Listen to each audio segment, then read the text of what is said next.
Hello there, and welcome to my first ever solo FPL video.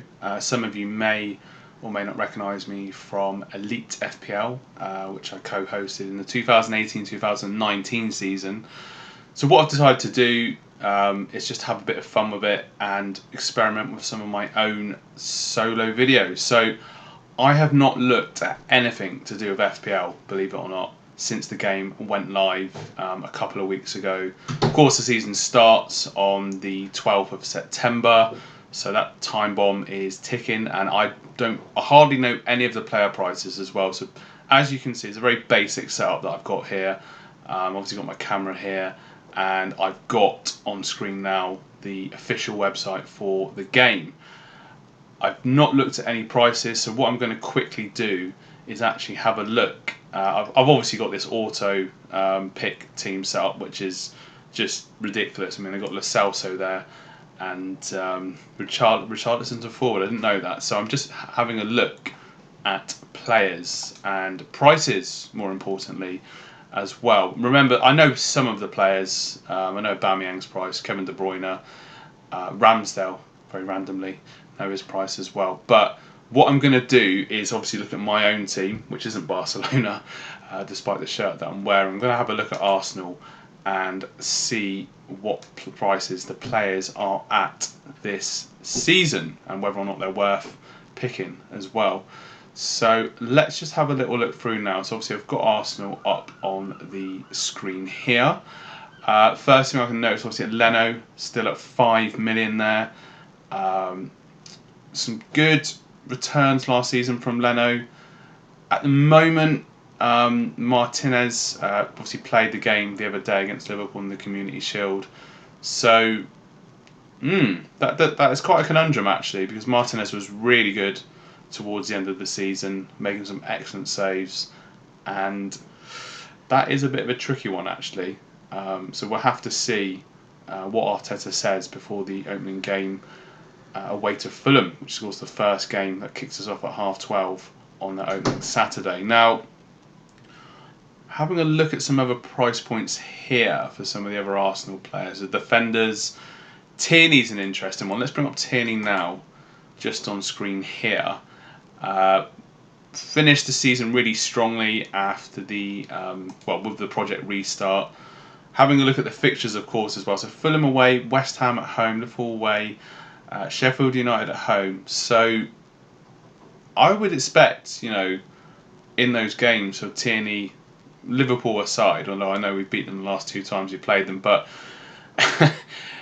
Fulham away, West Ham at home, and Sheffield United, I think could be pretty decent chance for some returns in those fixtures. Now, obviously, you can see here, bringing them up on screen, that in the last season he only got 2 assists, but of course you have to look at it and feel that, understand that he had lots of injury problems. In that away game to West Ham, he picked up an injury that kept him out for some point, and only really got back to fitness after the project restart came into play. So at 5.5, that could be a quite interesting differential. As you can tell, I barely looked at the game, so this is just literally live reaction now as I'm looking at things, hardly knowing any of the fixtures, but just checking out some of the players. Now, in terms of other Arsenal defenders, I'm looking here now. Saliba's an interesting one. He did play in the game against MK Dons, the 4-1 victory last week, and at 4.5, that's an interesting one as well, as a sort of cheap budget defender to get in, because obviously seems to be all about the power midfield at the moment. David Luiz, 5.5. Conceding 5 penalties last season doesn't make me feel very confident with David Luiz. He's very Jekyll and Hyde, as most Arsenal fans will agree with. So Saliba could be a potential interesting one, but the main talking point, I'm just going to make this a little bit bigger, the main talking point, of course, is Aubameyang, and the fact that he's a midfielder at 12 million. The season before last, he shared the golden boot with Salah and Mane. Lots of goals last season, finished the season so strong and scored again on Saturday afternoon. So 12 million as a midfielder, I think, is essential. Actually, I'm going to say that now. All those games against Fulham and West Ham, he seems fairly fixture-proof as well, given his form in the cup. I mean, scoring against City and obviously Chelsea and Liverpool. Yeah, I think that Aubameyang is a player that actually has got to go straight in that team, really. So let's see. I'm going to play around with it. I was going to play around with it then, but I just want to have a look more in depth. Now, one player I am interested in is Willian. Okay, so signed from Chelsea on a 3-year contract. Last season, 9 goals and 9 assists. Didn't feature on. Didn't start the game on Saturday. I do think that's an interesting one. Definitely with his speciality on free kicks. Certainly one to consider, one to watch perhaps. I know there's other players that might be better priced in that particular position, because obviously you've got to try and get a lot of the big hitters into your midfield. That seems to be the strategy that most managers are adopting this season, really.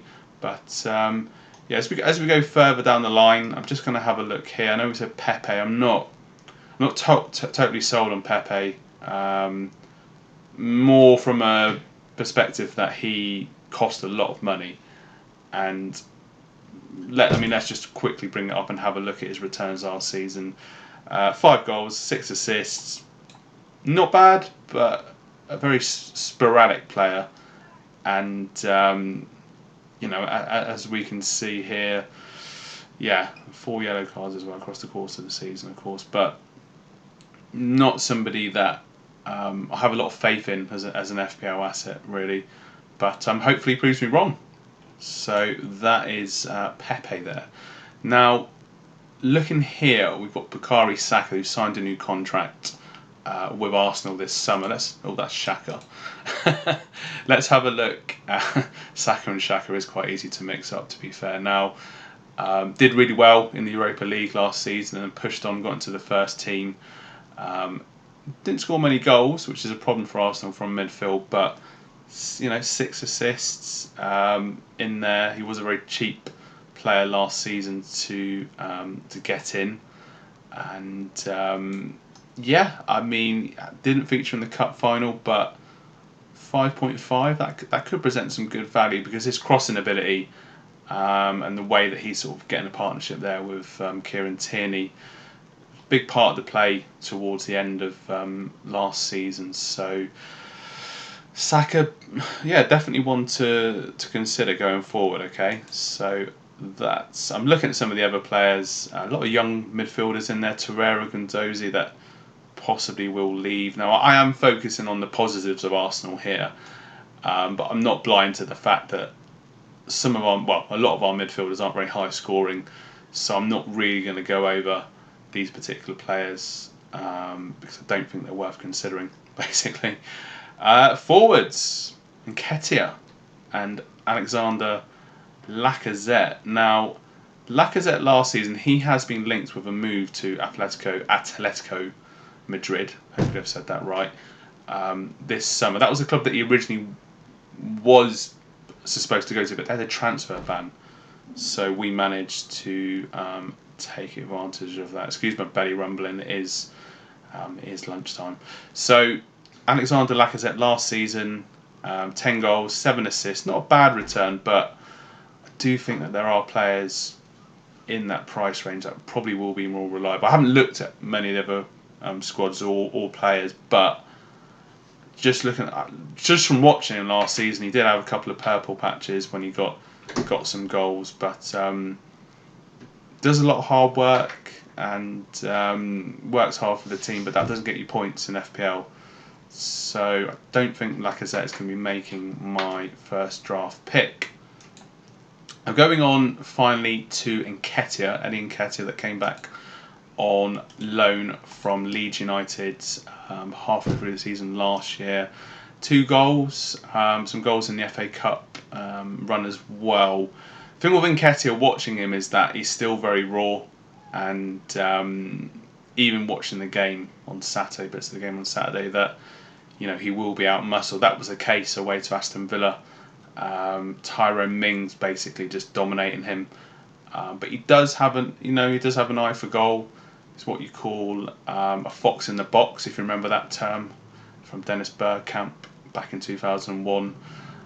It's a proper old school reference there, but yeah, I don't think Nketiah is one for the moment, but let's just see how he does this season. So yeah, that's the end of this video. I'm not going to be sort of doing 3-hour streams or anything like that. Not planning to anyway. But I hope you did enjoy that video. Let us know what Arsenal assets you're considering. As I said, just looked at this for the first time today. Had a little look at the fixtures, recapping on it. Aubameyang essential, Tierney also as well, one to consider. Looking forward, maybe Saka could be an option as well. So from an FPL point of view, those are the players that I'm got in my sights, so to speak. So I hope you've enjoyed the video. Very basic setup, but let us know what you thought, and have a good